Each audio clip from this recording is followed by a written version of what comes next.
Hi there. Welcome back to Rare Book Views. Today I'm going book shopping, which is not surprising. I've been doing a lot of that these days. I've really been excited to go out.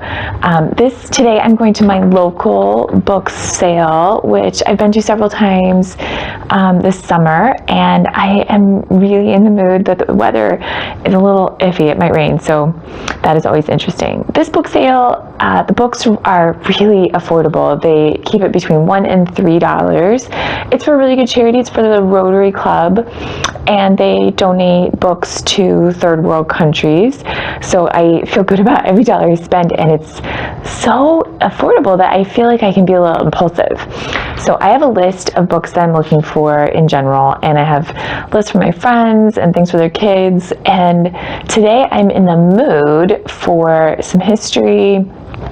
I haven't read anything nonfiction in a little bit, and it's almost October, so I think it's time to read something kind of spooky. I would love to find, a friend of mine was talking about she would maybe read ghost stories with me, or neither of us has ever read anything about the Amityville horror, and somehow that came up in conversation. So I'm going to try to figure out what sections that would be in.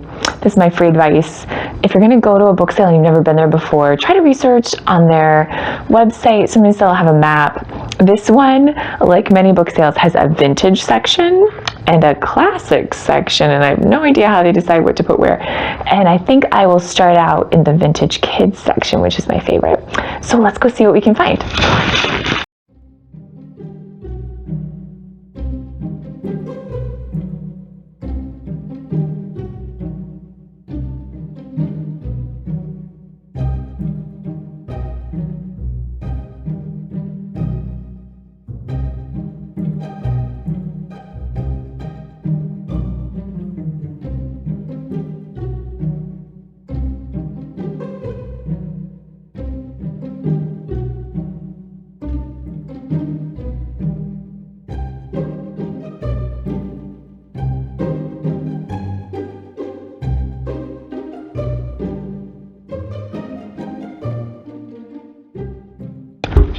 Okay, I had a great time at the book sale. I took a little bit of video, but it was really crowded and I didn't want to get in people's way, which was fun. It was fun to see so many people excited about a book sale, just like me. I did not find a ton of things on my list today, but I was a little bit impulsive, which is fun, because at the book sale, if books are only a couple dollars, I feel like it's a little easier to just be spontaneous and invest in something. Especially for history books, it's hard to get excited about buying a nonfiction book that you don't know anything about. But at the book sale, it works out.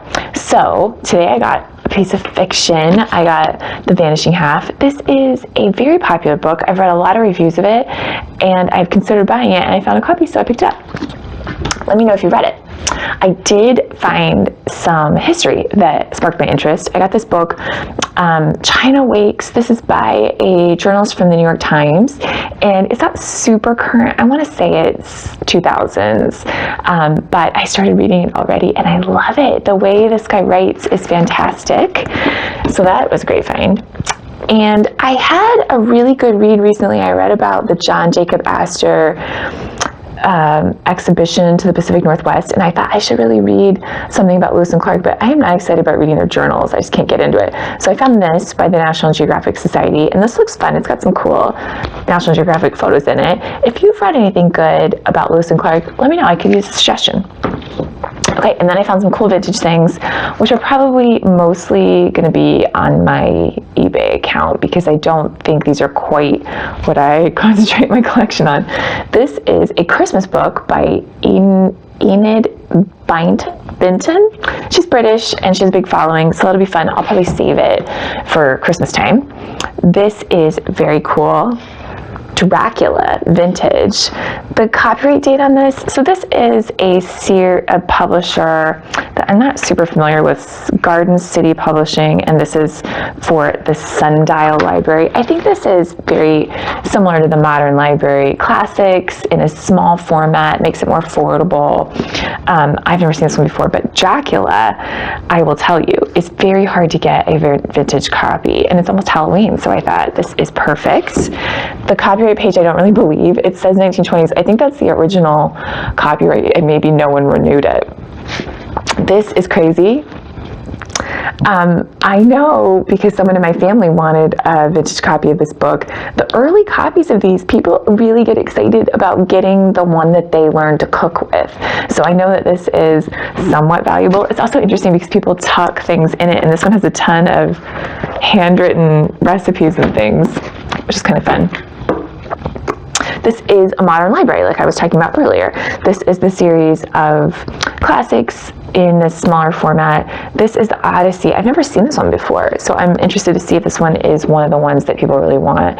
They did go through different dust jacket designs for a lot of these books, and this one I think is the earliest one. Got a copy of Little Women. This is a cool one. This is Little Brown. So there have been several editions of this, almost as many as there are movies.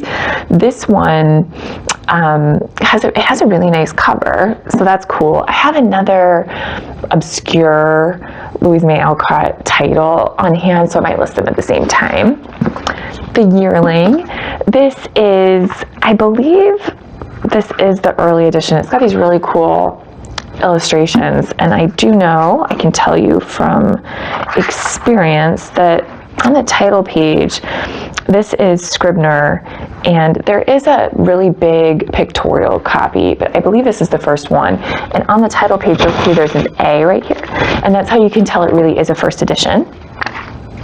These go for about $10 on eBay, but that'll help. I mean, if you're only paying a couple dollars for a book at the book sale, then that's really helpful. This is very cool.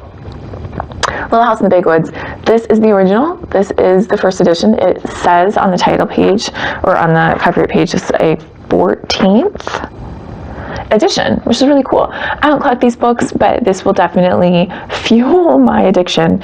And I can show you, this is really cool. This has a frontispiece. That is the page that faces traditionally the title page in books that are beautiful. And this one is color, which is really neat. So I had a great time. I found some great things. I also found a couple books for presents that I can't show you. Those are going on the present shelf. So it was a great time at the book sale. I had some great people watching, found some things to read. Can't wait. So I have to go and start reading these books. And that's it. I hope you enjoyed this. If you did, go ahead and subscribe. Drop me a comment. I really would love a great recommendation on any books, particularly this right now, Lewis and Clark. And happy reading.